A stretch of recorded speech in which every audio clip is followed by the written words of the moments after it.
Você já parou para pensar que tipo de mal danado seria capaz de fazer Lampião apertar a mão de um coronel? Que crueldade seria tão grande que faria o rei do cangaço engolir o ódio e se aliar com quem ele mais desprezava nesse mundo? No sertão de 1926, aconteceu algo que ninguém pensou que fosse possível ver. Lampião e o coronel Antônio Pereira selaram um pacto que abalou as estruturas do Nordeste. Dois homens que se odiavam de morte, unidos contra um terceiro que era pior que os dois juntos. Se você chegou até aqui é porque tem sangue sertanejo correndo nas veias e sabe que algumas histórias precisam ser contadas direito.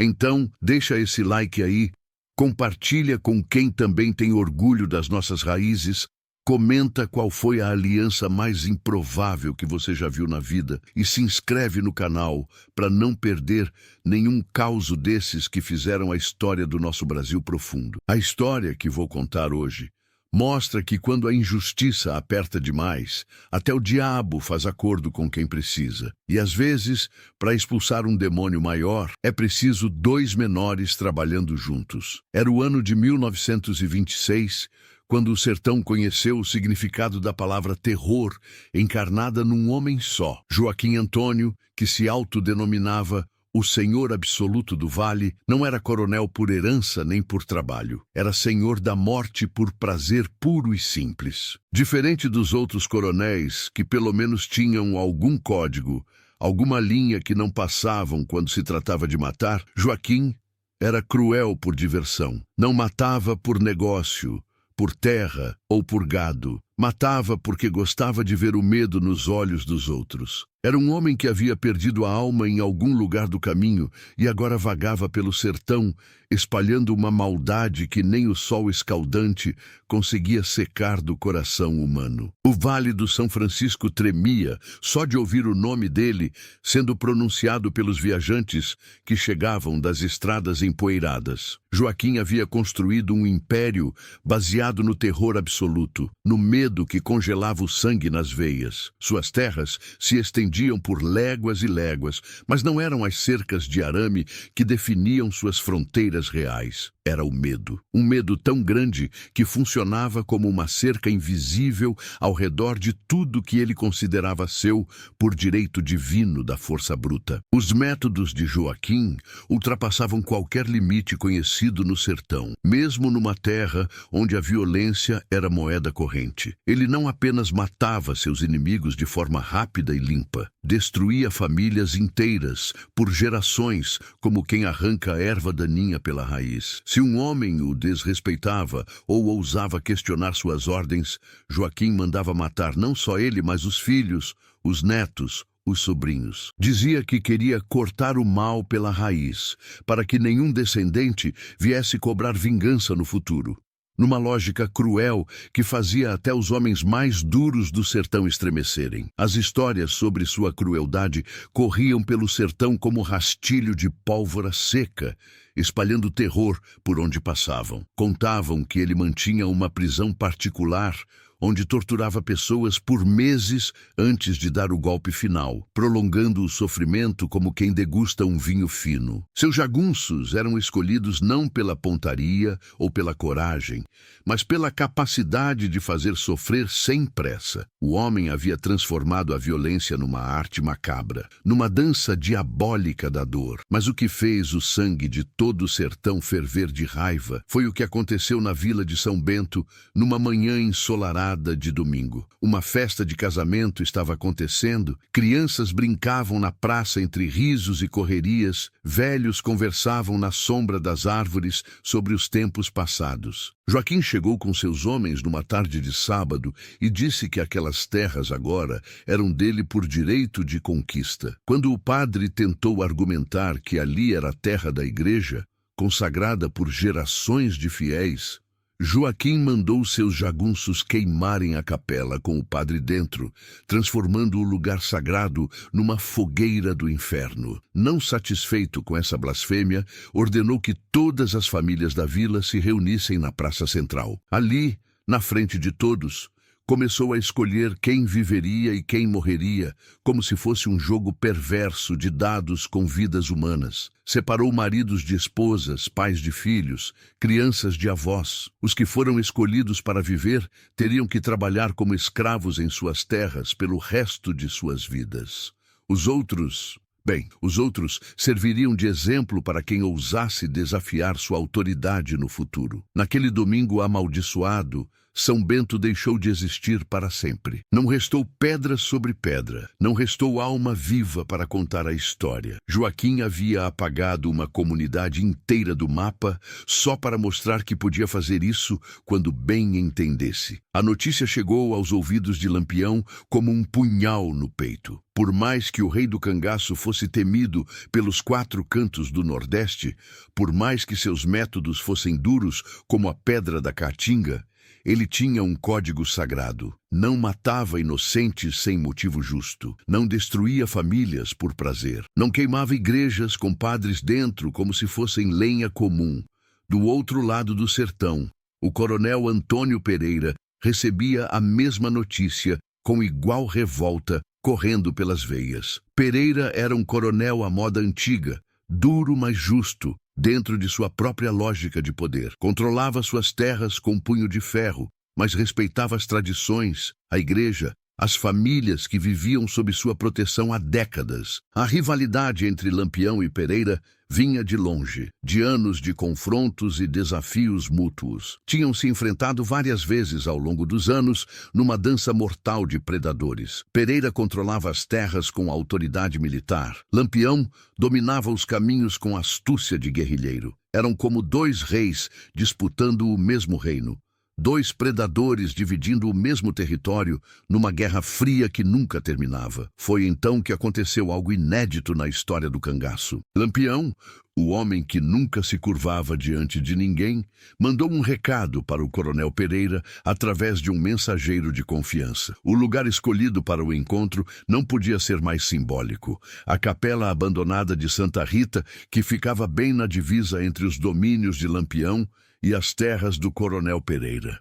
Um terreno neutro, sagrado, onde nem cangaceiro nem jagunço ousaria derramar sangue por respeito às tradições mais antigas que suas diferenças pessoais. A lua estava alta naquela noite de julho quando Lampião chegou ao local combinado. Vinha acompanhado apenas de Corisco e Volta Seca, seus homens de maior confiança e lealdade. O rei do cangaço sabia que estava caminhando numa corda bamba esticada sobre um abismo. Um passo em falso, uma palavra mal interpretada.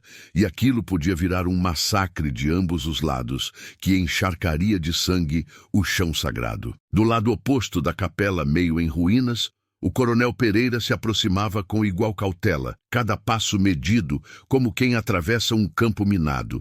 Trazia consigo apenas 2 capangas, homens que conhecia desde menino e em quem confiava como irmãos de sangue. O coronel estava tão nervoso quanto Lampião, porque sabia que estava prestes a quebrar todas as regras do jogo que governava o sertão há décadas sem questionamento. Os 2 grupos se encararam por longos minutos antes que qualquer palavra fosse pronunciada. O silêncio pesava mais que o mormaço da tarde mais quente do verão. Lampião, com seu chapéu de couro e o rifle Winchester apoiado no braço direito, mantinha o olhar fixo nos olhos do coronel sem piscar uma vez. Pereira, trajado com sua farda militar impecável e a pistola no coldre, retribuía o olhar com igual intensidade e desconfiança. Foi Lampião quem quebrou o silêncio, como era de se esperar do homem que nunca recuava diante de nada nem ninguém. Coronel Pereira, o senhor recebeu meu recado através do mensageiro. Aqui estamos nós,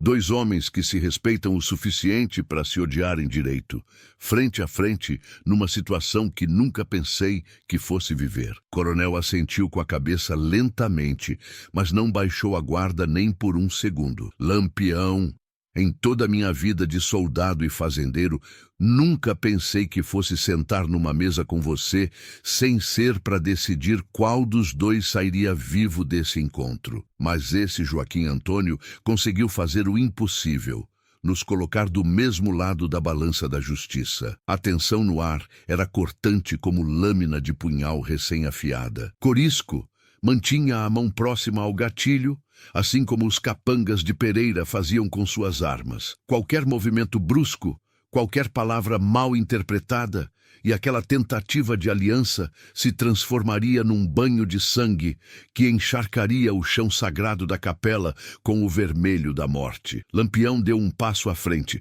demonstrando a coragem que o tornara lenda viva nos 4 cantos do Nordeste. Coronel, vamos falar claro como homem para homem, sem rodeios nem enrolação. Esse Joaquim não é apenas um inimigo meu ou seu.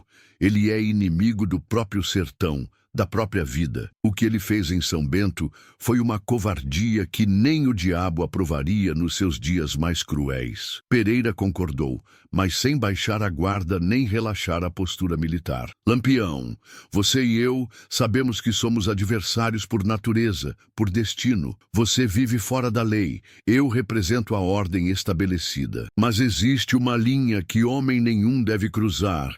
E Joaquim passou muito longe dessa linha há muito tempo. O rei do cangaço aproximou-se mais ainda, até ficar a poucos metros do coronel, close o suficiente para ver as cicatrizes no rosto do militar. Então, vamos ao que interessa, sem mais delongas. Eu proponho uma trégua temporária entre nós dois. Você para de me caçar, eu paro de atacar suas fazendas. Juntamos nossas forças contra Joaquim. Depois que ele estiver morto e enterrado, cada um volta para o seu lado e a vida continua como antes. O coronel ponderou as palavras por longos segundos que pareciam horas, sabendo que estava diante de uma decisão que mudaria sua vida para sempre. Aliar-se com Lampião significava manchar sua reputação, quebrar tudo em que acreditava sobre lei e ordem, mas deixar Joaquim solto significava permitir que o sertão se transformasse num inferno na terra. E qual seria a sua parte nessa aliança, Lampião? Perguntou Pereira, ainda desconfiado como cobra pronta para o bote. Simples, respondeu o cangaceiro sem hesitar. Eu conheço os caminhos, as rotas de fuga, os esconderijos. Sei como Joaquim pensa, porque já enfrentei homens como ele. Você tem os recursos, os homens treinados, as armas pesadas. Juntos, podemos cercar esse desgraçado por todos os lados possíveis. Pereira balançou a cabeça lentamente. E depois? Como eu sei que você não vai usar essa aliança para me atacar quando eu menos esperar, quando minha guarda estiver baixa? Lampião sorriu pela primeira vez na noite, mas era um sorriso sem alegria. Coronel, se eu quisesse te matar, não precisaria de aliança nenhuma. Faria do jeito que sempre fiz, limpo e direto. O coronel estendeu a mão lentamente. Lampião a pegou com firmeza. Era um aperto que selava não apenas uma aliança, mas uma mudança completa na história. Os dias seguintes ao encontro na capela de Santa Rita foram os mais estranhos que o sertão já havia presenciado em toda sua história de confrontos e rivalidades. Pela primeira vez, desde que o mundo era mundo, cangaceiros e jagunços trabalhavam lado a lado, planejando uma operação conjunta que parecia a saída de um sonho impossível ou de um pesadelo coletivo, dependendo de qual lado da história cada um estava. O quartel-general da Aliança foi estabelecido numa fazenda abandonada que ficava bem entre os territórios dos dois líderes, numa região neutra que não pertencia a nenhum dos dois. Um local que simbolizava perfeitamente aquela união contra a natureza. Nem terra de Lampião, nem propriedade de Pereira, mas um espaço neutro onde duas filosofias completamente diferentes de fazer a guerra teriam que se encontrar e funcionar como uma coisa só. Lampião chegou trazendo consigo seus melhores homens,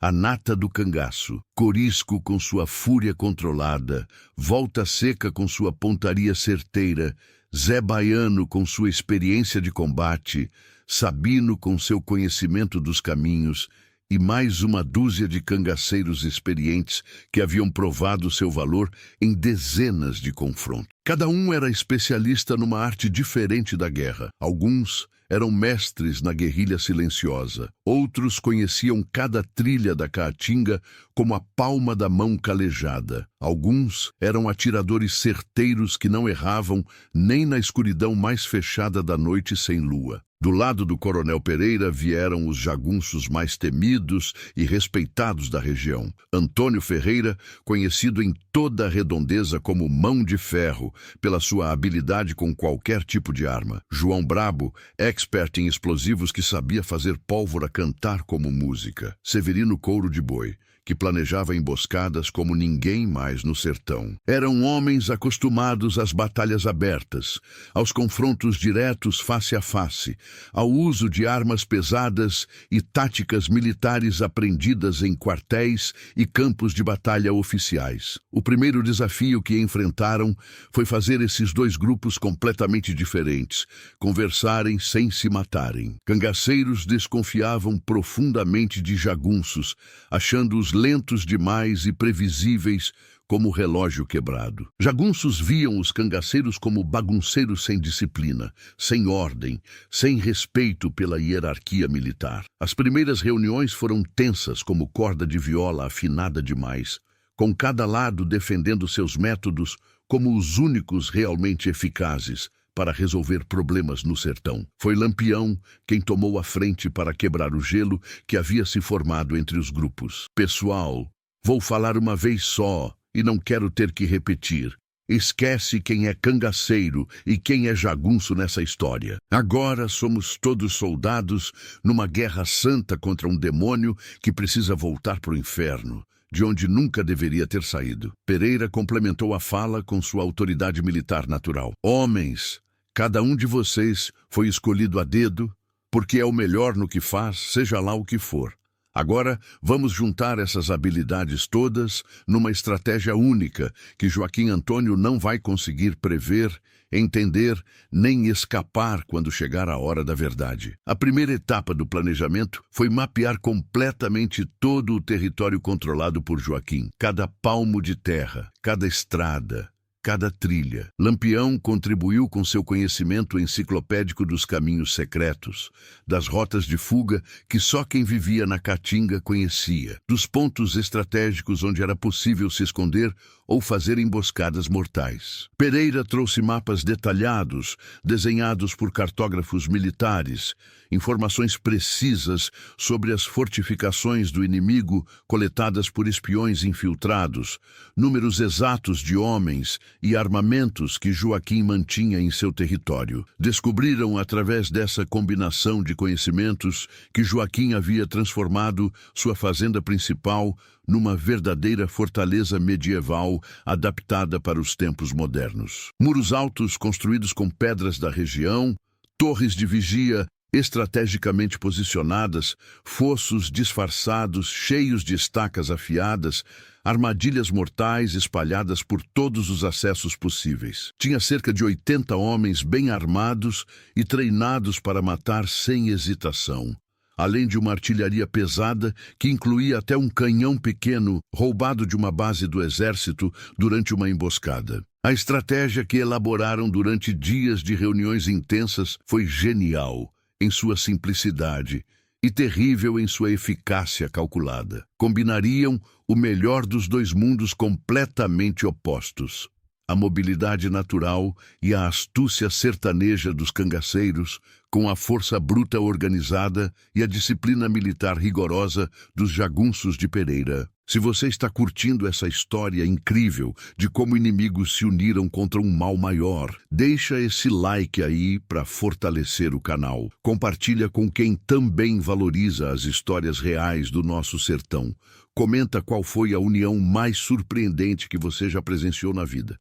E se inscreve para não perder nenhum causo desses que moldaram o Brasil profundo que a gente carrega no peito. A operação seria dividida em 3 fases distintas e coordenadas como uma sinfonia da morte. Primeiro, os cangaceiros cortariam todas as rotas de suprimento e comunicação, isolando completamente a fortaleza do resto do mundo. O dia da batalha final amanheceu com o céu vermelho como sangue derramado, um presságio que todo sertanejo conhecia bem desde os tempos dos avós.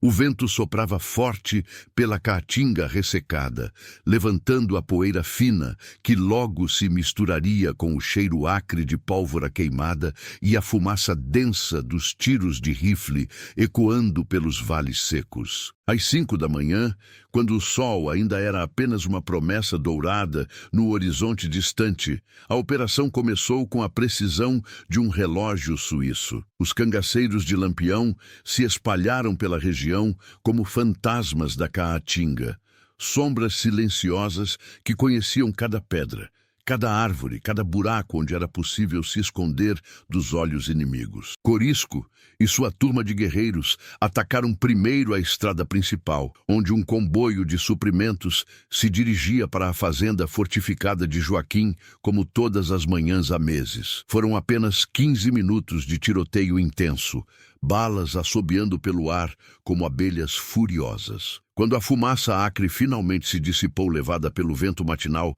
não restava nenhum homem de Joaquim vivo para contar o que havia acontecido ali. As mercadorias foram queimadas numa fogueira que subiu aos céus. Os cavalos foram liberados para correr livres pela Caatinga e uma mensagem foi deixada cravada numa árvore com a ponta de um punhal. Joaquim, sua hora chegou com o nascer do sol. Simultaneamente, do outro lado do território inimigo, Volta Seca cortava metodicamente as linhas de telégrafo que conectavam a fazenda às cidades vizinhas como cordão umbilical. Cada poste derrubado com machado afiado era mais um fio de comunicação cortado para sempre, mais um grito de socorro que nunca chegaria ao seu destino, mais uma possibilidade de pedido de ajuda que morria antes de nascer. Enquanto os cangaceiros criavam o caos calculado ao redor da fortaleza, como enxame de vespas atacando um ninho de cobras, os jagunços disciplinados de Pereira se posicionavam estrategicamente nos pontos mais altos da região. Antônio Ferreira estabeleceu sua primeira posição numa elevação rochosa, a nordeste da fazenda, com visual completo e desobstruído das muralhas principais e dos pátios internos. João Brabo preparou cuidadosamente seus explosivos artesanais numa colina ao sul, pronto para fazer chover fogo e destruição sobre qualquer tentativa desesperada de fuga. Por volta das 7 da manhã, quando o calor começava a apertar, Joaquim Antônio finalmente percebeu que estava cercado como animal acuado. Do alto de sua torre principal, construída para vigiar todo o território, viu a fumaça negra subindo de vários pontos estratégicos ao redor de suas terras. Ouviu os tiros distantes ecoando pelos vales, os gritos desesperados de seus homens, que haviam saído para as patrulhas matinais de rotina e não voltavam mais.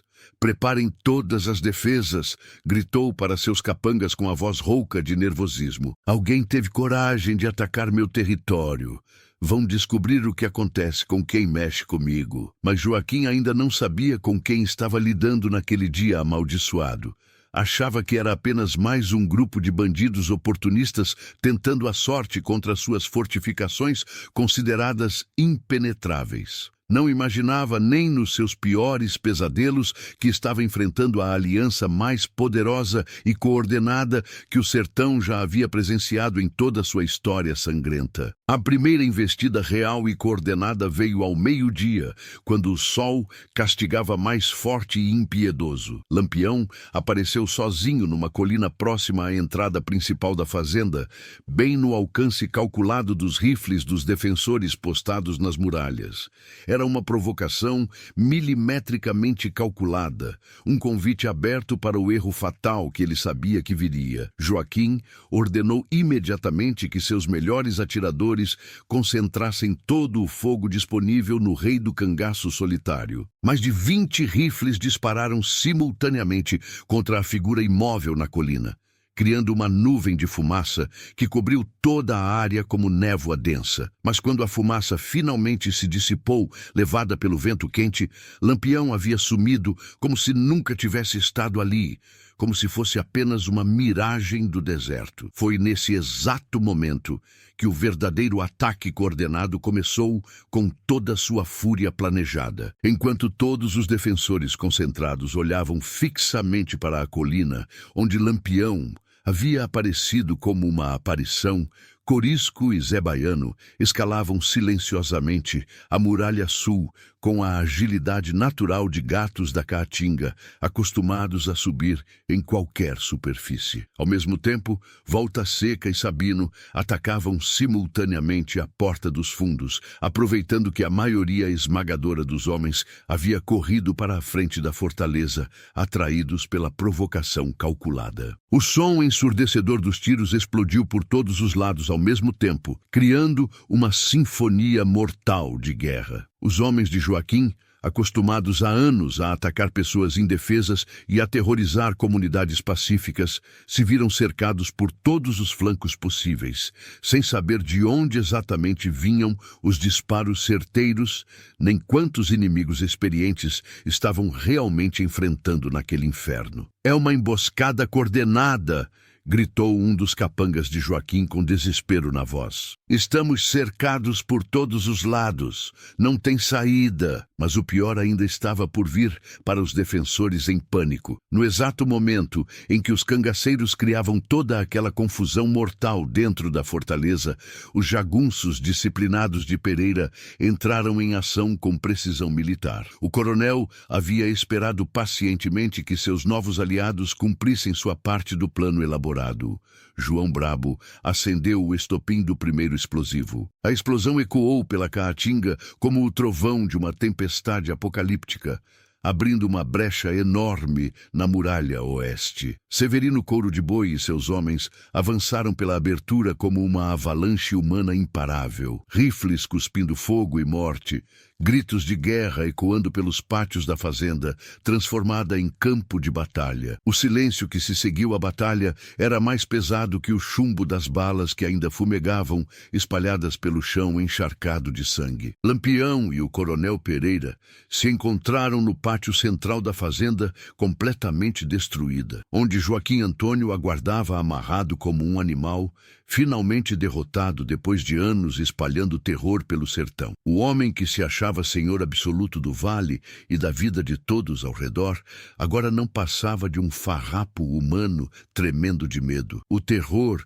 que ele tanto gostava de ver brilhando nos olhos dos outros, agora espelhava em seus próprios olhos arregalados. Joaquim sabia com certeza absoluta que sua hora havia chegado e que não haveria misericórdia alguma para quem nunca a demonstrou a ninguém durante toda a sua vida de crueldades. Lampião se aproximou primeiro, o Winchester ainda fumegante na mão calejada, o olhar frio e implacável como a lâmina de um punhal recém-afiado. "Joaquim, você transformou este sertão abençoado por Deus num inferno na terra. Matou inocentes por prazer doentio, queimou igrejas sagradas, destruiu famílias inteiras sem motivo algum. Agora vai descobrir na própria pele o que significa enfrentar a justiça de verdade, a justiça que não falha." O coronel Pereira se posicionou do outro lado do prisioneiro. Sua autoridade militar, evidente mesmo após longas horas de combate intenso. "Joaquim Antônio, em nome de todas as famílias que você destruiu covardemente,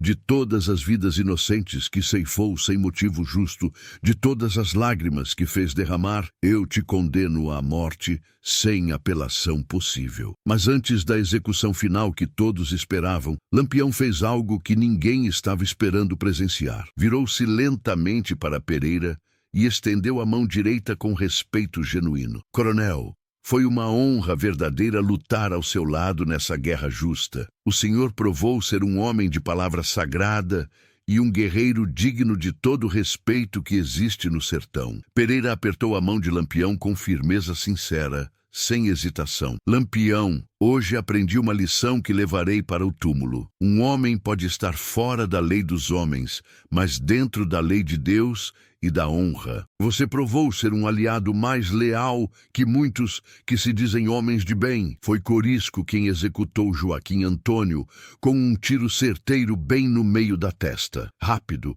limpo, sem sofrimento desnecessário prolongado. Não porque o homem merecesse uma morte fácil depois de tanta maldade espalhada, mas porque os verdadeiros justiceiros do sertão não eram cruéis por prazer doentio, como ele sempre foi durante toda a sua existência amaldiçoada. Com a morte definitiva de Joaquim, a aliança chegava ao fim natural, como havia sido acordado desde o primeiro momento. Os dois líderes se separaram ali mesmo, cada um seguindo para seu território respectivo, voltando a ser inimigos, como acordado entre homens de palavra. Mas algo fundamental havia mudado para sempre entre eles. Não era mais ódio puro o que sentiam um pelo outro, mas um respeito mútuo profundo que duraria até o fim de suas vidas no sertão. Nos meses seguintes, as consequências históricas dessa aliança impossível se espalharam pelo sertão como ondas numa lagoa tranquila, atingida por uma pedra. A notícia correu veloz de vila em vila, de feira em feira, de fogueira em fogueira, onde os velhos contavam histórias. O povo simples contava com admiração crescente como dois inimigos mortais haviam se unido temporariamente para derrotar um mal muito maior que suas diferenças pessoais. Para Lampião, a aliança trouxe uma mudança sutil, mas importante em sua imagem pública. Deixou de ser visto apenas como um bandido cruel e sanguinário para ser reconhecido como um homem com código próprio e sagrado, capaz de distinguir perfeitamente entre justiça verdadeira e vingança pessoal. Muitos coronéis da região passaram a respeitá-lo mais profundamente, sabendo que ele era capaz de honrar acordos feitos e lutar por causas maiores que seus interesses pessoais imediatos. O coronel Pereira também foi transformado completamente pela experiência única. Seus métodos militares rígidos se tornaram mais flexíveis, incorporando algumas táticas de guerrilha sertaneja aprendidas com os cangaceiros. Mais importante ainda, desenvolveu uma compreensão muito mais profunda sobre as complexidades reais do sertão, percebendo que nem sempre a lei oficial dos governos representava a verdadeira justiça que o povo precisava e merecia. Mas o preço da aliança histórica não foi apenas positivo.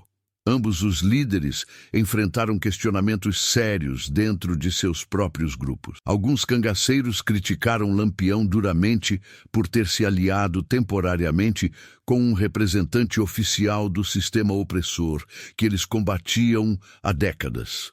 Alguns jagunços questionaram abertamente a autoridade moral de Pereira por ter feito pacto sagrado com um fora da lei reconhecido e temido. No entanto, a sabedoria natural de ambos os líderes prevaleceu sobre as críticas. Lampião explicou pacientemente a seus homens de confiança. Cabras, no sertão, a gente aprende desde criança que existem inimigos e existem inimigos. Pereira é um adversário honrado que merece respeito. Joaquim era uma praga maldita que precisava ser exterminada antes que destruísse tudo que a gente valoriza nesta vida. Pereira disse algo muito similar a seus jagunços mais próximos. Homens, a verdadeira autoridade de um líder vem da capacidade de tomar decisões difíceis pelos motivos certos, mesmo quando essas decisões não são populares. Lampião pode ser meu inimigo declarado, mas é um inimigo que respeito profundamente e com quem posso fazer acordos que valem mais que papel assinado. Anos depois, quando Lampião e Pereira voltaram a se encontrar em combates pelo sertão, havia algo completamente diferente em seus confrontos mortais. Lutavam ainda com a mesma intensidade mortal de antes, mas sem a sede de sangue pessoal que marcava suas batalhas anteriores.